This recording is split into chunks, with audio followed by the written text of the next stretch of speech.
నీటి పొట్టు శివలింగం మీద ఇలా పడగానే గుండ్రంగా తిరుగుతూ ఉంటుందమ్మా. నీరు పల్ల మెరుగు నిజము దేవుడు ఎరుగు అన్నారు కదా. అందుకే నీటి పొట్టు ఇలా పల్లం అంటే సోమసూత్రానికి ఒక పక్కన ఇలా వాలులా ఉంటుంది కదా, ఆ వాలు దగ్గరికి వెడదామని తిరుగుతూ ఉంటుంది. ఆ తిరుగుతున్నప్పుడు మీరు గమనించండి, అది భక్తి. నేను 1000 బిందెలు నీళ్లు పోసా, 1000 మందిని కలిసి పోసాం, దీనంతా ఓవర్ యాక్షన్ అంటారు. శివుడు కూడా చాలా చక్కగా ఉంటుంది, నేను ఎవడు పోయమన్నాడు అంటాడు. ఒక్క చెంబుడు నీళ్లు చాలవా భక్తిగా పోస్తే? అసలు ఆయనకి మనం నీరు పోయగలవా? ఆయన నెత్తి మీద గంగ ఉంది, నువ్వేమిటయ్యా పోసేది ఇక్కడ? ఆయన నెత్తి మీద గంగ ఉందమ్మా, నువ్వు ఏ నీళ్లు పోస్తే మాత్రం దాంతో సమానం అవుతుంది.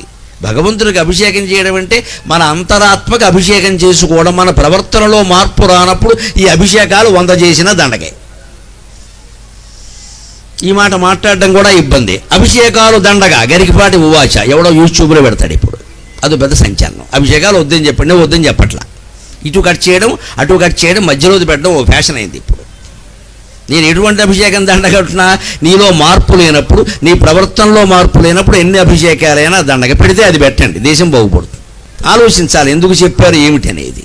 సరదాను సరదాగా తీసుకోవాలి, సామెతను సామెతగా తీసుకోవాలి, జాతీయాన్ని జాతీయంగా తీసుకోవాలి, చమత్కారాన్ని చమత్కారంగా తీసుకోవాలి, గంభీరంగా చెప్పిన దాన్ని గంభీరంగానే తీసుకోవాలి. శివలింగం మీద నీళ్లు పడి ఇలా తిరుగుతూ ఉంటే చూడండి, మీ కళ్ళతో చూడండి. అందుకే ఇంట్లో దైవ పూజ చేసేటప్పుడు ఎప్పుడు ఒక్కరే ఉంటే మంచిదండి. వీరైతే భార్య కానీ భర్త కానీ పక్కన లేకపోవడమే మంచిది. ఇద్దరు కలిసి చేయాలి, కుటుంబం అంతా చేయాలి. మెగా ప్రోగ్రాములు ఏమి ఉండవండి ఇక్కడ, అందులో నడవదండి అసలు. అది ఒక్కరే ఉండాలి. మన మనస్సు ఏమిటో పరమేశ్వరుడికి తెలియాలంటే ఒక్కరే ఉండాలి. మన ఏడుపు మనం ఏడవాలమ్మా, పక్క వాళ్ళ కోసం ఏడవద్దు. అప్పుడే స్వచ్ఛమైన భక్తి. కృష్ణుడు భగవద్గీతలో చెప్పిన మాట, ఏకాంతంగానే ఉండమన్నాడు. ఎందుకని? మన స్వచ్ఛమైన హృదయంతో పూజ చేస్తాం. అక్కడ ఎవరి కరుణ కోసమో చెయ్యం ఖచ్చితంగా. అలా చేస్తే ఏం జరుగుతుంది? నీటి బొట్టు నిన్ను నిలువెల్ల ముంచుచు చుట్టూ తిరుగుచుండ చూడవలయు. నీ చుట్టూ శివలింగం చుట్టూ ఇలా నిలువునా ముంచేస్తూ చుట్టూ తిరుగుతుంటే చూడాలయ్యా, నిజంగా అనుభూతి పొందాలయ్యా అని. ఇంకా భక్త కవి ఏమంటున్నాడు అంటే, దీనికి అర్థం ఏమిటంటే, పంచభూతగణము పరమేశ నీమేన భస్మమగును.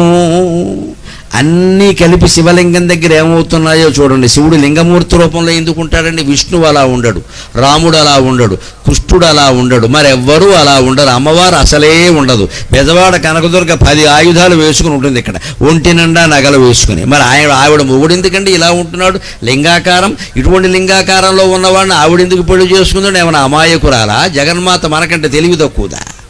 శివతత్వం ఏమిటంటే, లింగాకారానికి అభిషేకం ఎందుకు చేస్తారో తెలుసా అమ్మ? మీరు పోసిన నీళ్లు ప్రతి బొట్టు జారిపోతుంది. మీరు పువ్వు పెడితే జారిపోతుంది, మీరు ఏదో ఆకు పెడితే జారిపోతుంది, మీరు విభూతి పెడితే రాలిపోతుంది. అయ్యా, నీ ఆత్మ శరీరంలో ఉన్నది కూడా జీవుడు, దాని నుంచి అన్నీ రాలిపోతాయి. సిద్ధంగా ఉండు.